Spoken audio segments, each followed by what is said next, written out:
അടുത്ത ദിവസം രാവിലെ ഷിയു ഉണർന്നപ്പോഴേക്കും ഹൂഷു എഴുന്നേറ്റ് പോയി കഴിക്കാൻ എന്തോ റെഡിയാക്കുന്നുണ്ടായിരുന്നു. അവൾ പോയ ശേഷം അവൻ്റെ ഫ്രിഡ്ജ് വീണ്ടും കാലിയായിരുന്നതിനാൽ കുറച്ച് ബ്രെഡ് മാത്രമാണ് അവിടെ ഉണ്ടായിരുന്നത്. അതാണ് അവൾ റെഡിയാക്കിക്കൊണ്ടിരുന്നത്. എങ്കിൽ പിന്നെ പുറത്ത് പോയി ഫുഡ് കഴിക്കാമെന്ന് അവൻ പറയുന്നുണ്ടെങ്കിലും അവൾക്ക് പേരൻസിൻ്റെ അടുത്തേക്ക് തിരികെ പോകേണ്ടതിനാൽ അവന് വേണ്ടിയാണ് ഇത് റെഡിയാക്കുന്നത്. അവൾ അവിടെ പോയി കഴിച്ചോളാമെന്ന് പറയുന്നുണ്ട്. ഷിയു പുറകിലൂടെ വന്ന് ഹൂഷുവിനെ കെട്ടിപ്പിടിച്ചുകൊണ്ടാണ് ഇപ്പോൾ നിൽക്കുന്നത്. അവൾ കുസൃതിയോടെ കയ്യിലുണ്ടായിരുന്ന ജാം അവൻ്റെ മുഖത്ത് തേച്ച് പിടിപ്പിക്കാൻ തുടങ്ങിയപ്പോൾ അവൻ മാറുന്നു. അവൾ ചെയ്തിപ്പിട്ടിട്ടില്ല എന്ന് അവൻ അപ്പോഴാണ് ശ്രദ്ധിക്കുന്നത്. തണുക്കാതിരിക്കാൻ വേണ്ടി തൻ്റെ കാലിലേക്ക് കയറി നിന്നോളാൻ അവൻ പറയുന്നുണ്ട്. അവളുടെ നേരത്തെ ഉണ്ടായിരുന്ന ചെരുപ്പ് അവൾ പിണങ്ങി പോയപ്പോൾ സാധനങ്ങളൊക്കെ പെറുക്കിക്കൊണ്ടുപോയ കൂട്ടത്തിൽ സ്വന്തമെന്ന രീതിയിൽ എടുത്തുകൊണ്ട് പോയിട്ടുണ്ടായിരുന്നു. അത് സാരമില്ല, വേറെണ്ണം വാങ്ങിക്കാമെന്ന് അവൻ പറയുന്നു. എന്നിട്ട് അവളെ പൊക്കി എടുത്തുകൊണ്ട് പോയി സോഫയിൽ ഇരുത്തിയിട്ട് അവൻ്റെ ചെരുപ്പ് ഇട്ടു കൊടുക്കുന്നുണ്ട്. അത് കഴിഞ്ഞപ്പോഴാണ് അവൻ്റെ കയ്യിലെ മുറിവ് അവൾ ശ്രദ്ധിക്കുന്നത്. തലേ ദിവസം ഷിന്നുമായി വഴക്കുണ്ടായപ്പോൾ പറ്റിയതാണത്. ഇൻഫർമേഷൻ ലീക്കായി എന്ന് പറഞ്ഞ് അവനെ ഓഫീസേഴ്സ് കൂട്ടിക്കൊണ്ട് പോയിരുന്നല്ലോ. അതിനെപ്പറ്റി അവൾ അന്വേഷിക്കുന്നുണ്ട്. പേടിക്കേണ്ട കാര്യമില്ല, അവരോടെല്ലാം ക്ലിയറായിട്ട് എക്സ്പ്ലെയിൻ ചെയ്ത് കൊടുത്തിട്ടുണ്ട്. അതുകൊണ്ട് എനിക്ക് പ്രശ്നമൊന്നും വരില്ല. ഞാൻ ഹ്വാങ്ങിനെ കോൺടാക്ട് ചെയ്യാതിരിക്കുന്നതിന് വേണ്ടിയിട്ടാണ് അവർ ഇങ്ങനെ ഒരു മൂവ് നടത്തിയത്. അതെല്ലാം ഞാൻ വേണ്ട വിധം ഹാൻഡിൽ ചെയ്തിട്ടുണ്ട് എന്ന് പറഞ്ഞ് അവൻ സമാധാനിപ്പിക്കുന്നു. മാത്രമല്ല, ഇനി ഭാവിയിൽ എന്ത് പ്രശ്നമുണ്ടായാലും അതൊന്നും അവളുടെ അടുത്ത് നിന്ന് ഒളിപ്പിച്ച് വെക്കില്ല, അവളോടെല്ലാം ഷെയർ ചെയ്യാമെന്നും അവൻ ഉറപ്പ് കൊടുക്കുന്നുണ്ട്. അത് മാത്രം പോരാ, തന്നോട് പറയാതെ എങ്ങോട്ടേക്കും പോകരുത്, എവിടെ പോയാലും തന്നോട് പറയണം എന്നൊരാവശ്യം കൂടി ഹൂഷു പറയുന്നുണ്ട്. അതും അവൻ സമ്മതിക്കുന്നു. മുമ്പ് ഒരു തവണ അവൾ പ്രോമിസ് ചെയ്ത് കൊടുത്തതുപോലെ അവൻ തൻ്റെ കയ്യിലേക്കൊന്ന് കിസ് ചെയ്തിട്ട് അവളുടെ നെറ്റിയിലേക്ക് സ്റ്റാമ്പ് ചെയ്ത് കൊടുക്കുന്നു. പക്ഷേ അന്ന് അവൻ കളിയാക്കിയതുപോലെ ഇത് കൊച്ചുകുട്ടികൾ ചെയ്യുന്ന കാര്യമല്ലേ എന്ന് ചോദിച്ച് അവളിപ്പോൾ അവനെ കളിയാക്കുന്നുണ്ട്. അവളുടെ പരാതി തീർക്കാൻ അവനൊന്ന് കിസ് ചെയ്യുന്നു. ഹൂഷു പോകാനെല്ലാം റെഡി ആവുന്നുണ്ട്. ആ സമയത്താണ് കിച്ചണിൽ അവൻ്റെ അമ്മ അവന് വേണ്ടി ഫുഡൊക്കെ റെഡിയാക്കി കൊണ്ടുവന്ന പാത്രങ്ങളിരിക്കുന്ന അവൾ കാണുന്നത്. അപ്പോഴാണ് അമ്മ തലേ ദിവസം വിളിച്ചതിനെ പറ്റി അവൾക്ക് ഓർമ്മ വരുന്നത്. അങ്ങനെ അവൻ്റെ അടുത്ത് നിന്നിരുന്ന് അവൾ അതിനെപ്പറ്റി പറയുന്നു. അമ്മ നല്ല ടെൻഷനിലായിരുന്നു, അതുകൊണ്ട് അമ്മയെ വിളിച്ച് സംസാരിക്കണം. അമ്മ അങ്ങനെയൊക്കെ റിയാക്ട് ചെയ്യുന്നതിന് കാരണം നിന്റെ ശരിക്കുള്ള സിറ്റുവേഷൻ അമ്മയ്ക്ക് അറിയാത്തത് കൊണ്ടാണ്. നീ എന്നോടും പലപ്പോഴും കാര്യങ്ങൾ ഒളിപ്പിച്ച് വെച്ചിട്ടില്ലേ, അതേപോലെ അമ്മയെ പ്രൊട്ടക്ട് ചെയ്യുന്നതിന് വേണ്ടി അമ്മയുടെ അടുത്ത് നിന്നും നീ പല കാര്യങ്ങളും ഒളിപ്പിച്ചിട്ടുണ്ടാവും. പക്ഷേ ശരിക്കും അതൊക്കെ തുറന്ന് പറയുന്നതായിരിക്കും നല്ലത്. പലപ്പോഴും കാര്യങ്ങൾ ഒളിപ്പിച്ച് വെക്കുന്നതിനേക്കാൾ സത്യങ്ങൾ അറിയുന്നത് തന്നെയാണ് നല്ലത് എന്നൊക്കെ ഹൂഷു അവനെ ഉപദേശിക്കുന്നുണ്ട്. അവൾ പറയുന്ന പോലെയൊക്കെ ചെയ്യാമെന്ന് അവൻ സമ്മതിക്കുന്നു. അപ്പോഴാണ് ഷോയുവിൻ്റെ ഒരു മെസ്സേജ് അവന് വന്നത്. അവിടെ ഇപ്പോൾ ഇങ്ങനെ ഒരു കേസ് കൂടി ഉണ്ടായിരിക്കുന്നത് കാരണം പല കമ്പനിക്കാരും വീണ്ടും തങ്ങളുടെ പ്രോജക്റ്റുമായി മുന്നോട്ട് പോകുന്നതിനെക്കുറിച്ച് ആശങ്ക പ്രകടിപ്പിച്ചിരിക്കുന്നു. പ്രത്യേകിച്ച് ലൈമാൻ വർക്ക് കണ്ടിന്യൂ ചെയ്യുന്നതിനെ പറ്റിയും ആശങ്ക പ്രകടിപ്പിച്ചിട്ടുണ്ട് എന്നൊക്കെയായിരുന്നു മെസ്സേജ്. അതറിഞ്ഞു കഴിഞ്ഞപ്പോൾ തൽക്കാലം ഇപ്പോൾ ഉണ്ടായിരിക്കുന്ന ഈ കംപ്ലൈൻറ്റിനെ കുറിച്ചൊരു വ്യക്തത ഉണ്ടാകുന്നത് വരെ താൻ പ്രോജക്റ്റിൽ നിന്ന് മാറി നിൽക്കാമെന്ന് ഹൂഷു പറയുന്നു. അതിൻ്റെ ആവശ്യമില്ലെന്ന് ഷിയു പറയുന്നുണ്ടെങ്കിലും അവൾ അത് സമ്മതിക്കുന്നില്ല. അതാകുമ്പോൾ കുറച്ച് ദിവസം അവൾക്ക് പേരൻസിൻ്റെ ഒപ്പം സമയം സ്പെൻഡ് ചെയ്യാനും കിട്ടുമല്ലോ, അച്ഛനപ്പോഴേക്കും റിക്കവർ ആവുമല്ലോ എന്നൊക്കെ അവൾ പറഞ്ഞപ്പോൾ അവസാനം അവൻ സമ്മതിക്കുന്നുണ്ട്.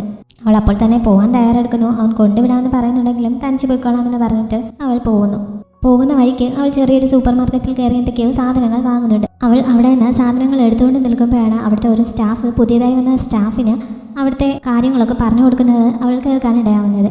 അതായത് ഒരു ഷെൽഫിൽ വെച്ചിരിക്കുന്ന സാധനങ്ങളുടെ ലേബലുകൾ എല്ലാം ഒരേ രീതിയിലായിരിക്കും അടിച്ചിട്ടുണ്ടാവുക. പക്ഷേ അതിൽ അവസാന ഐറ്റത്തിൻ്റെ ലേബൽ മാത്രം വെർട്ടിക്കലായിട്ടായിരിക്കും അടിച്ചിട്ടുണ്ടാവുക. അത് കാണുമ്പോൾ ആ സാധനം റീസ്റ്റോക്ക് ചെയ്യാനുള്ള സമയമായി എന്ന് മനസ്സിലാക്കി അത് റീസ്റ്റോക്ക് ചെയ്തോണം എന്നാണ് ആ സ്റ്റാഫ് പറഞ്ഞു കൊടുക്കുന്ന അവൾ കേൾക്കാനിടയായത്. ഇതവൾക്ക് പെട്ടെന്ന് എന്തോ ഐഡിയ നൽകുന്നുണ്ട്. ഷിയു ഈ സമയം ഓഫീസിലേക്ക് പോകാൻ റെഡിയാവുകയായിരുന്നു. അപ്പോഴാണ് അവൻ്റെ അമ്മ അവനോട് സോറി പറഞ്ഞുകൊണ്ടൊക്കെ മെസ്സേജ് അയക്കുന്നത്. അത് കുഴപ്പമില്ല, ഇപ്പോൾ ഓഫീസിലേക്ക് പോകാൻ തുടങ്ങുകയാണ്, കുറച്ച് കഴിഞ്ഞിട്ട് തമ്മിൽ കണ്ട് സംസാരിക്കാം എന്നവൻ റിപ്ലൈ നൽകുന്നു. അത് കഴിഞ്ഞപ്പോഴാണ് അങ്കിൾ ഷൂ അവനെ വിളിച്ചിട്ട് ഹ്വാങ് അത്യാവശ്യമായി അവിടെ നിന്ന് പോകണമെന്ന് പറയുന്നു. അയാളുടെ വീട്ടിൽ എന്തൊക്കെയോ ഇഷ്യൂസ് ഉണ്ട് എന്നൊക്കെ അറിയിക്കുന്നത്.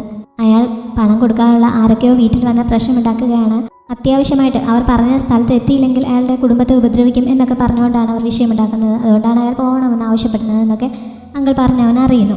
തൽക്കാലം അയാളെ അവിടെ തന്നെ പ്രൊട്ടക്ട് ചെയ്യാനും അവർ ആവശ്യപ്പെട്ട സ്ഥലത്തേക്ക് താൻ പോയിക്കോളാമെന്നും ഷിയോ അദ്ദേഹത്തോട് പറയുന്നുണ്ട്. തനിച്ചങ്ങോട്ടേക്ക് പോകുന്നത് അപകടമല്ലേ എന്ന് അങ്കിൾ ചോദിക്കുന്നുണ്ടെങ്കിലും അത് കുഴപ്പമില്ല, ഒറ്റയ്ക്ക് ഡീൽ ചെയ്തോളാം എന്ന് പറഞ്ഞ് അവൻ പോകാൻ തയ്യാറെടുക്കുന്നു. എവിടെ പോയാലും ഇനി ഹൂഷുവിനോട് പറഞ്ഞിട്ടേ പോവുള്ളൂ എന്ന് അവൾക്ക് വാക്ക് കൊടുത്തത് കാരണം പോകുന്നതിന് മുമ്പ് അവൻ ഹൂഷുവിന് മെസ്സേജ് ഇടുന്നുണ്ട്. ആ മെസ്സേജ് കിട്ടിയ ഉടൻ തന്നെ അവൾ മറ്റെന്താ പറഞ്ഞ് അവന് റിപ്ലൈ ഇടുന്നുണ്ട്. അത് പക്ഷേ എന്താണെന്ന് ഇപ്പോൾ കാണിക്കുന്നില്ല. ഷിയു കാണാൻ പോയത് ശരിക്കും ഷിന്നിൻ്റെ അച്ഛനെ ആയിരുന്നു. ആ പറഞ്ഞ സ്ഥലത്തുണ്ടായിരുന്ന അയാളാണ് ഹ്വാങ്ങിനെ വെയിറ്റ് ചെയ്ത് നിൽക്കുകയാണ്. ഇവനിങ്ങനെ അങ്ങോട്ടേക്ക് വരുമെന്ന് അയാൾ പ്രതീക്ഷിച്ചിരുന്നല്ല.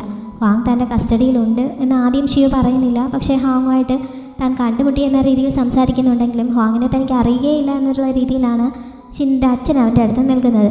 കുറച്ച് സമയം സംസാരിച്ച് കഴിഞ്ഞപ്പോൾ ഹ്വാങ് ഇപ്പോൾ എവിടെയാണുള്ളതെന്ന് അവന് നന്നായി അറിയാമെന്ന് അയാൾക്ക് മനസ്സിലാവുന്നു. പക്ഷേ അയാൾ ചോദിച്ചിട്ട് എവിടെയാണെന്ന് പറയാൻ അവൻ തയ്യാറാവുന്നില്ല. അതോടെ അയാൾ അവനെ ഭീഷണിപ്പെടുത്താൻ തുടങ്ങുന്നു. ആദ്യമൊന്നും ഷിയുവിനെ അതൊന്നും ബാധിക്കുന്നേയില്ല. അപ്പോഴാണ് ഹൂഷു ഇപ്പോൾ എവിടെയാണെന്ന് നിനക്കറിയാമോ എന്ന് അയാൾ ചോദിച്ചത്. അതോടെ ഹൂഷുവിന് എന്തെങ്കിലും അപകടം പറ്റി കാണുമോ എന്നൊരു പേടി അവനുണ്ടാവുന്നു. അങ്ങനെ അവളുടെ ഫോണിലേക്ക് അവൻ വിളിക്കുന്നുണ്ടെങ്കിലും അവൾ കോൾ അറ്റൻഡ് ചെയ്യുന്നില്ല. ഹൂഷു വാങ്ങിക്കൊണ്ടുപോയ സാധനങ്ങളൊക്കെ വഴിയിൽ ഒരിടത്ത് വീണ് കിടക്കുന്നതും കാണിക്കുന്നുണ്ട്.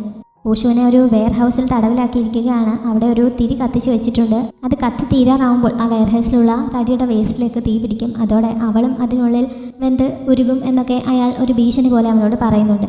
ആ തിരി അവിടെ കത്തിച്ച് വെച്ചിട്ട് കുറേ സമയം കഴിഞ്ഞിരിക്കുന്നു. 20 മിനിറ്റ് മാത്രമാണ് അതിന് പിടിച്ചു നിൽക്കാൻ പറ്റുക. അതിനുള്ളിൽ രക്ഷപ്പെടുത്തിയില്ലെങ്കിൽ പിന്നെ അവളെ ഒരിക്കലും ജീവനോടെ കാണാൻ പറ്റില്ല എന്നുകൂടി അയാൾ പറയുന്നുണ്ട്. ശരിക്കും അയാൾ പറഞ്ഞതുപോലെ ഒരു സ്ഥലത്ത് അബോധാവസ്ഥയിൽ ഹൂഷു ഈ സമയം കിടപ്പുണ്ടായിരുന്നു. കുറേ കഴിഞ്ഞപ്പോൾ ആ തിരിയിൽ നിന്ന് അവിടെ തീ സ്പ്രെഡ് ആവുന്നുണ്ട്. അപ്പോഴേക്കും ഹൂഷുവിന് ബോധം വീഴുന്നു. അവൾ അവിടെ നിന്ന് ഓടി രക്ഷപ്പെടാനൊക്കെ ശ്രമിക്കുന്നുണ്ടെങ്കിലും അതിനുള്ള വഴിയൊന്നും ഉണ്ടായിരുന്നില്ല. എങ്ങനെയൊക്കെയോ അവൾ വാതിലിനടുത്ത് വരെ എത്തുന്നുണ്ട്. പക്ഷേ ഡോർ പുറത്ത് നിന്ന് ലോക്ക് ചെയ്തിരിക്കുകയാണ്. അതുകൊണ്ട് അവിടെ നിന്ന് അവൾക്ക് അത് തുറന്ന് പുറത്ത് പോകാൻ പറ്റുന്നില്ല. ഹൂഷു ഉറക്കെ സഹായത്തിനായി നിലവിളിക്കുന്നുണ്ടെങ്കിലും പുറത്തെങ്ങും ആരും ഇല്ലാത്തതിനാൽ അവൾ അവിടെ കുടുങ്ങി കിടക്കുകയാണ്. ഷിയു ഈ സമയം വാങ്ങിനെ കോൺടാക്ട് ചെയ്യാനുള്ള നമ്പർ ഷിനുവിൻ്റെ അച്ഛനെ നൽകിയിരുന്നു. അതിനുശേഷം അയാൾ പറഞ്ഞ സ്ഥലത്തേക്ക് ഹൂഷുവിനെ അന്വേഷിച്ച് പോയിക്കൊണ്ടിരിക്കുകയാണ്. പക്ഷേ അവൻ അവിടെ എത്തിയപ്പോഴേക്കും തീയുടെ ചൂടും പുകയും ഒക്കെ കാരണം ഹൂഷു തളർന്ന് വീണ് കഴിഞ്ഞിരുന്നു. വാതിൽ ചവിട്ടി പൊളിച്ച് അവൻ അകത്ത് കടന്ന് അവളെ കണ്ടെത്തുന്നുണ്ട്. പക്ഷെ വിളിച്ചുണർത്താൻ ശ്രമിച്ചിട്ടൊന്നും അവൾ ഉണരുന്നില്ല. അവൻ അവളെയും പൊക്കിയെടുത്തുകൊണ്ട് അവിടെ നിന്ന് പുറത്ത് കിടക്കുന്നു. ആ ബിൽഡിങ്ങിൻ്റെ അടുത്ത് നിന്ന് കുറച്ച് ദൂരെ മാറി സേഫായ ഒരു സ്ഥലത്ത് അവളെ കൊണ്ടിരുത്തിയിട്ട് അവൻ അവളെ വിളിച്ചുണർത്താൻ ശ്രമിക്കുന്നുണ്ട്. ആംബുലൻസും അവൻ വിളിച്ചു കഴിഞ്ഞിട്ടുണ്ടായിരുന്നു. കുറച്ച് കഴിഞ്ഞപ്പോൾ ഹൂഷു കണ്ണു തുറക്കുന്നു. പേടിക്കേണ്ട കാര്യമില്ല, ആംബുലൻസ് ഇപ്പോൾ എത്തും എന്ന് പറഞ്ഞ് അവൻ സമാധാനിപ്പിക്കുന്നു. അപ്പോഴേക്കും ആ ബിൽഡിങ് എല്ലാം കൂടി കത്തി തകർന്ന് വീഴുന്നുണ്ട്. നമ്മളിപ്പോൾ ഒരു ഗെയിം കഴിഞ്ഞ് അതിൽ നിന്ന് രക്ഷപ്പെട്ട് വരുന്നത് പോലെ ഉണ്ട് അല്ലേ എന്ന് അവൾ ഈ സമയത്ത് ചിരിച്ചുകൊണ്ട് അവനോട് ചോദിക്കുന്നു. അന്ന് അതിനുള്ളിൽ ഒരു ഗോസ്റ്റ് ഹൗസിൽ പെട്ടപ്പോൾ ഇതേപോലെ അവൻ അവളെ രക്ഷപ്പെടുത്തിയിരുന്നല്ലോ. ആ ഒരു സീനാണ് അവൾക്ക് ഇപ്പോൾ ഓർമ്മ വന്നത്. ഇങ്ങനെ ഒരു സിറ്റുവേഷനിലും നിനക്ക് എങ്ങനെ ചിരിച്ചുകൊണ്ട് ഇത് പറയാൻ പറ്റുന്നുവെന്ന് ചോദിച്ച് അവൻ അവളെ വഴക്ക് പറയുന്നുണ്ട്. അപ്പോഴാണ് മേയറുടെ കമാൻഡ് ടോക്കൺ അവന് കിട്ടിയോ എന്ന് അവൾ ചോദിച്ചത്. അവളെ പറഞ്ഞതിൻ്റെ അർത്ഥം അവൾ ഈ അപകടത്തിൽ പെടുന്നതിന് മുമ്പ് ആ സൂപ്പർ മാർക്കറ്റിൽ നിന്നിറങ്ങിയ ശേഷം അവനൊരു മെസ്സേജ് അയച്ചിരുന്നല്ലോ. അത് ശരിക്കും അവിടെ നിന്ന് കേട്ട ആ കാര്യത്തെ ബേസ് ചെയ്തായിരുന്നു. അതായത് ഒരു സാധനം റീസ്റ്റോക്ക് ചെയ്യുമ്പോൾ അതിൻ്റെ ലേബൽ പ്രത്യേകമായി ഒട്ടിക്കുന്നതിനെ പറ്റിയായിരുന്നല്ലോ അവൾ അവിടെ നിന്ന് കേട്ടത്.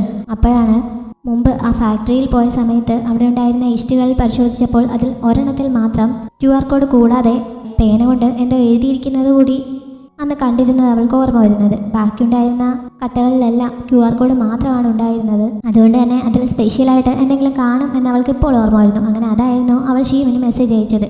അവൻ അത് കണ്ട ഉടൻ തന്നെ അങ്കിളിനെ വിളിച്ചിട്ട് അത് പോയി എടുക്കാൻ അങ്കിളിനോട് പറഞ്ഞിരുന്നു.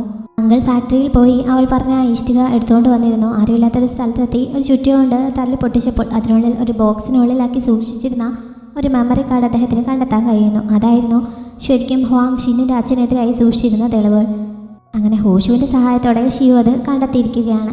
അവളുടെ ആ ക്ലൂ ശരിക്കും ഹെൽപ്പ് ചെയ്തു. സാധനം കണ്ടെത്താൻ കഴിഞ്ഞുവെന്ന് അവൻ അവളെ അറിയിക്കുന്നുണ്ട്. ഷിൻ ഈ സമയം ഷിയുവിനെതിരായിട്ടുള്ള ആ ന്യൂസുകൾ ഓൺലൈനിൽ കൂടുതൽ സ്പ്രെഡ് ചെയ്യിക്കുന്നതിന് വേണ്ടിയിട്ട് തൻ്റെ അസിസ്റ്റൻറ്റിന് നിർദ്ദേശം നൽകിക്കൊണ്ട് നിൽക്കുകയായിരുന്നു. അവൻ്റെ അച്ഛനെക്കുറിച്ചുള്ള വാർത്തകളും കൂടുതൽ സ്പ്രെഡ് ആവണമെന്ന് ഷിൻ നിർദ്ദേശിക്കുന്നുണ്ട്. ഈ സമയത്താണ് ഹൂഷുവിനെ അവൻ്റെ അച്ഛൻ ഇങ്ങനെ തട്ടിക്കൊണ്ടുപോയി ഒരു വെയർ ഹൗസിലാക്കിയതും അവിടെ പിന്നീട് തീപിടുത്തം ഉണ്ടായതുമൊക്കെ അസിസ്റ്റൻ്റ് അവനോട് പറയുന്നത്. അത് അറിഞ്ഞ ഉടൻ തന്നെ അവൻ അച്ഛൻ്റെ അടുത്തേക്ക് ചെല്ലുന്നുണ്ട്. റൂമിൻ്റെ വാതിൽ അടച്ചിട്ടിരിക്കുകയാണ്. ആദ്യം അവനൊന്ന് സംശയിച്ച് നിൽക്കുന്നുണ്ടെങ്കിൽ പതുക്കെ വാതിൽ തുറക്കുന്നു. ഈ സമയത്ത് അയാൾ ആരോടോ ഫോണിൽ ആ തീപിടുത്തം നടന്ന സ്ഥലത്തെ CCTV ദൃശ്യങ്ങളൊക്കെ നശിപ്പിക്കുന്നതിനെ പറ്റി സംസാരിച്ചുകൊണ്ട് നിൽക്കുകയായിരുന്നു. അങ്ങനെ അത് സത്യം തന്നെയാണ് എന്ന് അവന് ബോധ്യപ്പെടുന്നു.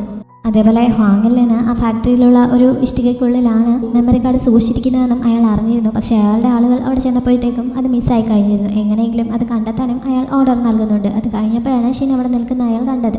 എന്തിനു വന്നാണെന്ന് അച്ഛൻ ചോദിച്ചപ്പോൾ ഷിൻ എന്തോ ചോദിക്കാൻ തുടങ്ങുന്നുണ്ടെങ്കിലും ആ സമയത്ത് അവൻ ഓർമ്മ വന്നത് മുമ്പ് ഷിയു പറഞ്ഞ പല കാര്യങ്ങളാണ്. ഒന്ന്, അവൻ ഹൂഷുവിന് ശ്രദ്ധ നൽകുന്നത് ഹൂഷുവിന് അപകടമുണ്ടാക്കും എന്ന് പറഞ്ഞത് ഇപ്പോൾ സത്യമായിരിക്കുകയാണല്ലോ. അതേപോലെ തന്നെ അവൻ്റെ അച്ഛനാണ് സത്യങ്ങൾ വളച്ചൊടിക്കാൻ ശ്രമിക്കുന്നത് എന്ന് ഷിയു പറഞ്ഞ കാര്യവും ശരിയാണ് എന്ന് ഷിന്നിന് ഇപ്പോൾ തോന്നി തുടങ്ങിയിരിക്കുന്നു. അതുകൊണ്ട് തന്നെ അച്ഛനോട് ഒന്ന് ചോദിക്കാതെ അവൻ വെറുതെ അവിടെ നിന്ന് ചിരിച്ചതേ ഉള്ളൂ. എന്തായാലും അയാൾ അവനെ പൊതിരെ തല്ലുന്നുണ്ട്. തല്ലുന്നത് കാണിക്കുന്നില്ലെങ്കിലും ഷിൻ മുറിവുകളൊക്കെ ആയിട്ട് റൂമിൽ ചെന്ന് നിൽക്കുന്നതും വേദന സഹിക്കാൻ വയ്യാതെ ഐസ് ക്യൂബ്സിനുള്ളിൽ കയറി കിടക്കുന്നതുമൊക്കെ കാണിക്കുന്നു. അടുത്ത ദിവസം രാവിലെ ഷിന്നിൻ്റെ അച്ഛൻ ഷിയുവിൻ്റെ അമ്മയുടെ അടുത്ത് നിന്നിട്ട് ഇവിടുത്തെ കാര്യങ്ങളൊക്കെ ഡീൽ ചെയ്ത് കഴിയുമ്പോൾ തിരികെ അമേരിക്കയിലേക്ക് പോകുന്ന ആരെയും പറയുന്നുണ്ടെങ്കിൽ ഞാൻ നിങ്ങൾക്കൊപ്പം വരുന്നില്ല എന്നാണ് അവർ പറഞ്ഞത്. അതിൻ്റെ കാരണം മനസ്സിലാവാതെ അയാൾ അന്തം വിട്ട് നോക്കിയിരിക്കുമ്പോഴേക്കും ആരോ കോളിംഗ് ബെൽ അടിക്കുന്നു. ഷിന്നാണ് പോയി വാതിൽ തുറന്നത്. ഷിയു ആയിരുന്നു വന്നത്. 20 വർഷങ്ങൾക്ക് മുമ്പ് അവൻ്റെ ആ കുടുംബജീവിതം തന്നെ നശിപ്പിച്ച ആ സ്റ്റേഡിയം ആക്സിഡൻറ്റിനെ പറ്റി സംസാരിക്കാനായിരുന്നു ഷിയു വന്നത്. അതറിഞ്ഞപ്പോൾ 20 വർഷങ്ങൾക്ക് മുമ്പ് നടന്ന കാര്യങ്ങളൊക്കെ ഇപ്പോൾ എന്തിനാണ് കുത്തിപ്പൊക്കുന്നത് എന്ന് ഷിന്നിൻ്റെ അച്ഛൻ ചോദിക്കുന്നുണ്ട്. ഇത് നടന്നിട്ട് 20 വർഷങ്ങൾ കഴിഞ്ഞെങ്കിലും കഴിഞ്ഞ 20 വർഷങ്ങളായിട്ട് എൻ്റെ അച്ഛൻ ഈ തെറ്റിൻ്റെ ഭാരം ഏൽക്കുകയല്ലേ, അതുകൊണ്ട് എനിക്ക് എൻ്റെ സത്യം പുറത്തു കൊണ്ടുവന്നേ പറ്റുള്ളൂ എന്ന് പറഞ്ഞ് ഷിയു അതിനെപ്പറ്റി പറയാൻ തുടങ്ങുന്നു. അയാൾ ഇത് കേൾക്കാൻ താല്പര്യമില്ലാത്തതുപോലെ പലതും എതിർത്ത് പറയുന്നുണ്ടെങ്കിലും ഷിയു തനിക്ക് പറയാനുള്ളത് പറയുക തന്നെ ചെയ്യുന്നു. അന്ന് ഷിയുവിൻ്റെ അച്ഛൻ ശരിക്കും ആ കെട്ടിട നിർമ്മാണത്തിൽ ഒരു അഴിമതിയും കാണിച്ചിരുന്നില്ല. അത് ചെയ്തത് ഷിന്നിൻ്റെ അച്ഛനാണ്. ഷിയുവിൻ്റെ അച്ഛൻ അറേഞ്ച് ചെയ്തിരുന്ന നല്ല ബലമുള്ള കട്ടകൾക്കും സ്റ്റീലിനും പകരം കാഴ്ചയിൽ അതിനോട് സാമ്യമുള്ള ബലം കുറഞ്ഞ കട്ടകളായിരുന്നു ഷിന്നിൻ്റെ അച്ഛൻ ഉപയോഗിച്ചത്.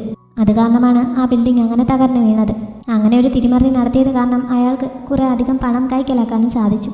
ഷിയു ഇത് പറഞ്ഞപ്പോൾ ആദ്യം അയാൾ സമ്മതിക്കുന്നില്ല. അവസാനം അവൻ തെളിവുകൾ സഹിതം പറഞ്ഞപ്പോൾ അയാൾക്ക് സമ്മതിക്കേണ്ടി വരുന്നു. മാത്രമല്ല അയാൾ അന്വേഷിക്കുന്ന ആ മെമ്മറി കാർഡ് ഓൾറെഡി തൻ്റെ കൈ കിട്ടിയിട്ടുണ്ട് എന്നുകൂടി അവൻ പറഞ്ഞു കഴിഞ്ഞപ്പോൾ അയാൾക്ക് അത് സമ്മതിക്കേണ്ടി വരുന്നു. ആരാണ് ഇങ്ങനെയുള്ള ചെറിയ തിരിമറികളൊക്കെ നടത്താത്തത്? എന്നാലും മുഴുവൻ തെറ്റും എൻ്റെ ഭാഗത്തല്ല, നിൻ്റെ അച്ഛൻ കോൺട്രാക്റ്റ് ശരിക്കും ശ്രദ്ധിക്കാതെ ഒപ്പിട്ട് കൊടുത്തതുകൊണ്ടാണ് സംഭവിച്ചത് എന്ന് അയാൾ പറയുന്നു. പക്ഷേ ആ സൈനും അയാൾ കൃത്രിമമായി ഉണ്ടാക്കിയതാണ് എന്ന് ഷിയു വാദിക്കുന്നു. അവസാനം അതും അയാൾക്ക് സമ്മതിക്കേണ്ടി വരുന്നു. ഇനി ഇതും ഞാൻ തന്നെ ചെയ്തതാണെങ്കിലും നിൻ്റെ അച്ഛൻ്റെ ഭാഗത്തും തെറ്റുണ്ടായിട്ടല്ലേ അയാളെന്ന് ആത്മഹത്യ ചെയ്തത്, അല്ലെങ്കിൽ പിന്നെ അവൻ എന്തിനാണ് ആത്മഹത്യ ചെയ്തത് എന്ന് ചോദിച്ച് അയാൾ വീണ്ടും തർക്കിക്കുന്നുണ്ട്. അച്ഛൻ സൂയിസൈഡ് ചെയ്തതാണോ എന്ന് തനിക്ക് സംശയമുണ്ട് എന്ന് ഷിയു അപ്പോൾ പറയുന്നു. അയാൾ സ്വന്തമായിട്ട് തന്നെ ആ ബിൽഡിങ്ങിൽ നിന്ന് ചാടിയതാണ്, ഞാനൊന്ന് ആ സ്ഥലത്ത് പോലും ഉണ്ടായിരുന്നില്ല എന്ന് ഷിന്നിൻ്റെ അച്ഛൻ പറഞ്ഞപ്പോൾ അവൻ ഒരു വോയിസ് അവർക്ക് കേൾപ്പിച്ചു കൊടുക്കുന്നു. വാങ്ങിൻ്റേതായിരുന്നു അത്. അന്ന് അപകടം നടന്ന സമയത്ത് അപകടത്തെക്കുറിച്ച് അറിഞ്ഞ് അയാളും മറ്റൊരു ഫോർമാനും കൂടി ആ സ്ഥലത്തേക്ക് ഓടിയെത്തിയിരുന്നു. അങ്ങനെ അവർ പോയ സമയത്ത് അവിടെ വെച്ച് ഇയാളെ കണ്ടുവെന്നും തിരികെ അവരുടെ വണ്ടിയിൽ കയറ്റി കൊണ്ടുവന്നുവെന്നുമായിരുന്നു ഹാങ് പറഞ്ഞിരുന്നത്. അതോടെ അയാൾക്ക് അവൻ്റെ അച്ഛൻ്റെ മരണവുമായി ബന്ധമുണ്ട് എന്ന് ഷിന്നുൾപ്പെടെ അവിടെ ഉണ്ടായിരുന്ന എല്ലാവർക്കും ബോധ്യമാവുന്നുണ്ട്. അപ്പോൾ അച്ഛൻ അവസാനം അയച്ച ആ മെസ്സേജ് എന്തായിരുന്നുവെന്ന് അമ്മ സംശയത്തോടെ ചോദിക്കുന്നുണ്ട്. എല്ലാത്തിനും സോറി, എന്നോട് ക്ഷമിക്കണം, നമ്മുടെ ഷാവോയെ നന്നായി നോക്കണം, അവൻ നന്നായി വളരാൻ അനുവദിക്കണം എന്നൊക്കെയായിരുന്നു ആ മെസ്സേജിൽ ഉണ്ടായിരുന്നത്. പക്ഷേ അച്ഛൻ ഒരിക്കലും തന്നെ ആ ഷാവോയി എന്നുള്ള മുഴുവൻ പേരും വിളിക്കുമായിരുന്നില്ല, മറിച്ച് ഈ എന്ന് മാത്രമായിരുന്നു വിളിച്ചിരുന്നത് എന്ന് ഷിയു അപ്പോൾ പറയുന്നു. അപ്പോൾ എന്തായാലും അച്ഛനല്ല ആ മെസ്സേജ് അയച്ചത് എന്ന് ഉള്ളതിൻ്റെ തെളിവാണല്ലോ അത്. അതോടെ അമ്മയ്ക്കും സത്യം ബോധ്യമാവുന്നു. അവർ അവിടെ ഇരുന്ന് കരയാൻ തുടങ്ങുന്നുണ്ട്. ഇത്രയും ആയതോടെ ഷിന്നിൻ്റെ അച്ഛൻ കാര്യങ്ങൾ സമ്മതിക്കുന്നുണ്ട്. അന്ന് ഈ പ്രശ്നങ്ങൾ ഉണ്ടായപ്പോൾ എല്ലാം ഒതുക്കി തീർക്കാമെന്ന് ഞാൻ സജസ്റ്റ് ചെയ്തതാണ്, പക്ഷെ അത് സമ്മതിക്കാതെ എന്നെ നിയമത്തിന് മുന്നിൽ കൊണ്ടുവരാനാണ് അവൻ ശ്രമിച്ചത്. അതിന് എനിക്ക് എതിർക്കേണ്ടി വന്നു. പക്ഷെ ഞാനല്ല അവനെ ഉപദ്രവിച്ചത്, ദൈവം എന്നെ സഹായിച്ചതാണ്. എന്തായാലും നിങ്ങൾ എന്നോട് നന്ദി പറയുകയാണ് വേണ്ടത്. ഞാൻ കാരണമാണല്ലോ അന്ന് കടബാധ്യതയിലായി പോവേണ്ടിയിരുന്ന നിങ്ങളുടെ കുടുംബം രക്ഷപ്പെട്ടത്. അപ്പോൾ നീ എന്നോട് കടപ്പെട്ടിരിക്കുകയാണ് എന്നൊക്കെ അയാൾ അവിടെ ഇരുന്ന് പറയുന്നു. ഷിയുവിന് ഇത്ര ആയപ്പോഴേക്കും ദേഷ്യം സഹിക്കാൻ പറ്റുന്നില്ല. നിങ്ങൾ കാരണമാണ് ആ അപകടം സംഭവിച്ചത്, എൻ്റെ അച്ഛൻ കാരണം ആരും കൊല്ലപ്പെട്ടിട്ടില്ല, നിങ്ങളാണ് ആ മരണത്തിനൊക്കെ ഉത്തരവാദി. എന്നിട്ട് അതെൻ്റെ അച്ഛൻ്റെ തലയിൽ അടിച്ചേൽപ്പിച്ചതല്ലേ എന്നൊക്കെ വളരെ ദേഷ്യത്തോടെ ചോദിക്കുന്നു. ഷിന്നും ഈ സത്യങ്ങളെല്ലാം കേട്ട് ആകെ തളർന്നു നിൽക്കുകയാണ്. അന്ന് എൻ്റെ അച്ഛൻ അനുഭവിച്ചതെല്ലാം ഇനി നിങ്ങൾക്ക് അനുഭവിക്കാൻ സമയമായി എന്ന് ഷിയു അയാളോട് പറയുന്നുണ്ട്. പോലീസ് വാഹനങ്ങൾ അങ്ങോട്ടേക്ക് വരുന്നതിൻ്റെ സൗണ്ടും കേൾക്കാം.